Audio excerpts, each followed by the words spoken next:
Bonjour et bienvenue dans cette présentation NX Witness. Nous allons voir aujourd'hui la solution de cartographie, autrement appelée IMAP. L'idée c'est quoi? C'est de positionner des éléments de votre système de vidéoprotection, mais pas uniquement. On voit ici par exemple de la GTB ou des systèmes d'intrusion, et de pouvoir positionner cela sur une carte. Pour ça, c'est très simple, vous allez intégrer une carte et vous allez pouvoir ensuite venir faire glisser vos caméras directement sur la carte, comme je viens de le faire. Vous allez pouvoir sélectionner l'emplacement où vous souhaitez que cette caméra ressorte, ainsi que la dimension de cette vignette. Ce qui va être très intéressant dans NX-Witness, c'est que vous allez pouvoir vous déplacer ensuite de caméra en caméra, d'avoir un suivi logique sur votre carte. Par exemple, de venir voir ici ce qui se passe directement. Je vais pouvoir me déplacer très facilement dans l'image. Autre point important, si j'ai par exemple besoin d'aller voir l'immatriculation du véhicule qui se trouve ici, bah, j'ai juste à venir zoomer dans l'image et vous le voyez, je vais avoir une qualité qui va venir s'améliorer au fur et à mesure que je zoome dans l'image. Je peux aussi tout simplement faire un clic simple pour mettre en grand, un double clic pour mettre en très grand. Donc la cartographie, on l'a vu, on peut la déplacer. J'ai également accès à un système de ce qu'on va appeler de crop, donc qui va me permettre en fait d'avoir une image dans l'image. Vous le voyez en fait ici, j'ai créé une fenêtre zoomée, je vais pouvoir en créer une sur une autre également, par exemple ici. Cette fenêtre zoomée, je vais ensuite la déplacer dans un coin de l'image. Et cette fenêtre zoomée ici va me permettre de venir voir un point de détail de ma caméra. Avec ma molette, je vais pouvoir dézoomer, rezoomer. Ce qui est très puissant, c'est que je peux également le déplacer sur une autre caméra. Ça va me permettre en fait de conserver une vision d'ensemble de mon site et de pouvoir venir me déplacer, comme vous le voyez ici, directement. Ce que je peux faire, c'est que je peux également venir intégrer des boutons ici par le biais de pages web. Je peux aussi intégrer en fait directement des caméras que je peux mettre aussi en dehors de cette cartographie si elles revêtent une importance peut-être primordiale pour mon projet. Donc on va pouvoir mixer vraiment un système de vignettage standard, comme je suis en train de le faire sur le côté, avec un système de cartographie. Donc on n'est pas du tout limité. Je vais également avoir accès à tout mon système de relecture. Ça veut dire si je veux relire sur l'ensemble de mes caméras ce qui s'est passé par exemple à 6 heures du matin, bah ici j'ai ma relecture à 6 heures du matin. Donc ça c'est quelque chose d'assez important. J'ai également accès à la solution de relecture intelligente qui va me permettre par exemple de dire bah, montre-moi tous les mouvements qui ont lieu dans cette zone précise de l'image et ici de retrouver bah, l'ensemble des mouvements qui ont eu lieu en accéléré éventuellement. Donc ici, vous voyez, je suis toujours dans ma relecture et je suis capable de voir l'ensemble des mouvements. J'ai toujours accès également aux boutons virtuels qu'on peut créer dans les caméras, donc qui pourraient me permettre d'aller ouvrir par exemple un portail, d'aller faire fonctionner un contact d'alarme directement dans mon système.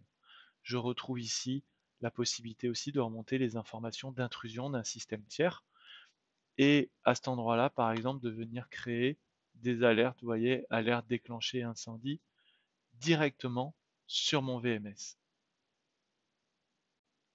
Vous avez également la possibilité de créer des boutons vous permettant d'ouvrir ce qu'on va appeler des sous-cartes ou des sous-plans.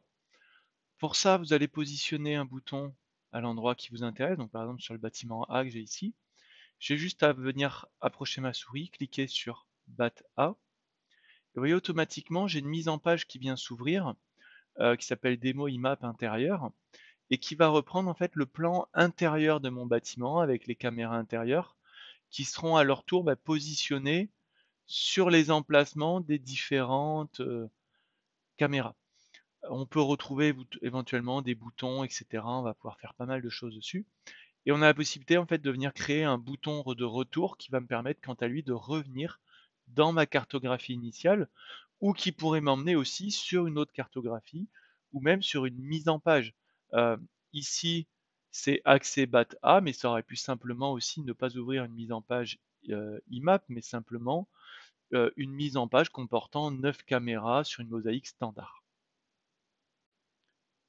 Concernant la configuration de la cartographie NX, ça se fait très simplement. Vous avez juste à ouvrir un nouvel onglet, donc vierge, à venir faire un clic droit, paramètres de la mise en page, et ici vous allez pouvoir charger une image. Donc par exemple ici, j'ai directement dans mes téléchargements ici, j'ai téléchargé donc par exemple un plan d'un entrepôt, vous voyez. Je vais pouvoir le couper aux proportions de l'écran pour avoir une image en 16 neuvième, quelque chose de plus intéressant. Je peux gérer l'opacité également pour avoir une image qui va être plus ou moins visible sur mon écran. Une fois que j'ai fait ça, j'ai mon plan d'entrepôt qui est ici. J'ai juste à venir faire glisser mes caméras qui vont être relatives aux différentes zones.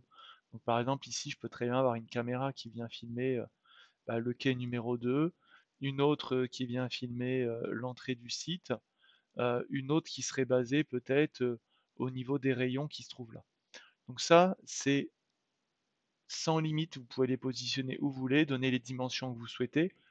On va pouvoir intégrer éventuellement des pages web, comme on a pu le faire nous avec ces boutons de contrôle, vous voyez, qui sont présents ici, que je vais pouvoir intégrer peut-être dans un coin de l'image, ou même en périphérie de l'image. Donc à partir de là, je fais un petit peu ce que je veux. Une fois que j'ai terminé, clic droit, je vais pouvoir verrouiller cette mise en page. Une fois qu'elle est verrouillée, en fait, les opérateurs vont pouvoir venir zoomer dans l'image, aucun problème.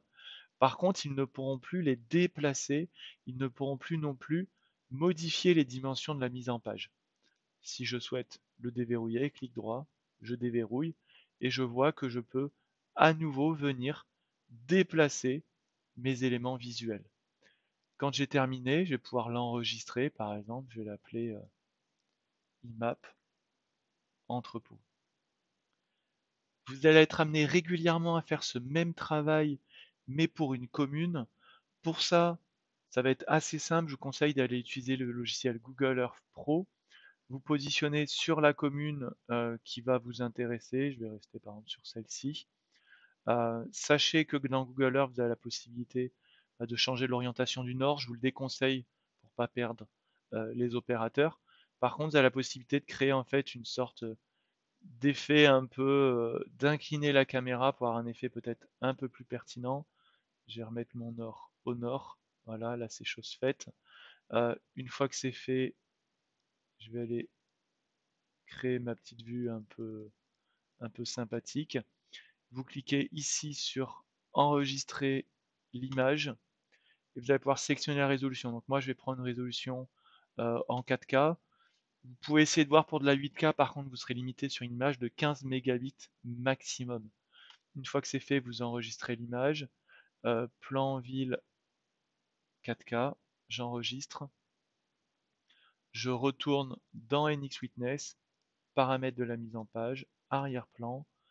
Je vais sélectionner mon plan ville 4K, ouvrir. Alors vous pouvez couper aux proportions, mais en théorie Google Earth va vous faire un export en 16 neuvième, donc ça devrait être fonctionnel. J'appuie sur OK. Et donc là, je retrouve un fichier avec une qualité, vous voyez, qui est suffisante pour aller zoomer et conserver en fait une qualité pertinente par rapport à mon projet. À partir de là, vous allez pouvoir faire glisser vos caméras, alors j'en fais glisser plusieurs à la fois, et les déplacer où cela vous semblera pertinent sur votre image, par exemple sur une entrée de ville ici, sur une autre entrée de ville au nord de la ville ici, et vous allez pouvoir positionner vos différentes caméras comme vous le souhaitez. Euh, donc je vais pas toutes les faire. Vous pouvez éventuellement intégrer aussi peut-être de la sonorisation. On pourra avoir un haut-parleur ici qui est positionné. On peut en fait voilà, venir faire un petit peu le scénario qu'on souhaite. Et toujours cette possibilité peut-être de venir créer une vue zoomée dans un coin de l'image, que je pourrais avoir ici, qui me permettrait de déplacer ma fenêtre zoomée là où je le souhaite, par exemple sur l'entrée de ma ville, etc. Donc on va pouvoir faire quelque chose d'assez sympathique pour une commune. Vous serez limité à 64 caméras sur une mise en page, ce qui permet d'avoir quelque chose d'intéressant. Donc là, toujours le même système, c'est que je vais pouvoir venir me déplacer et venir zoomer en fait sur les parties de ma commune qui m'intéressent et aller voir le rendu d'image. Bien sûr, cette fonctionnalité sera disponible en direct comme en relecture. Donc même si je suis sur de la relecture, j'ai la possibilité d'avoir accès à cela.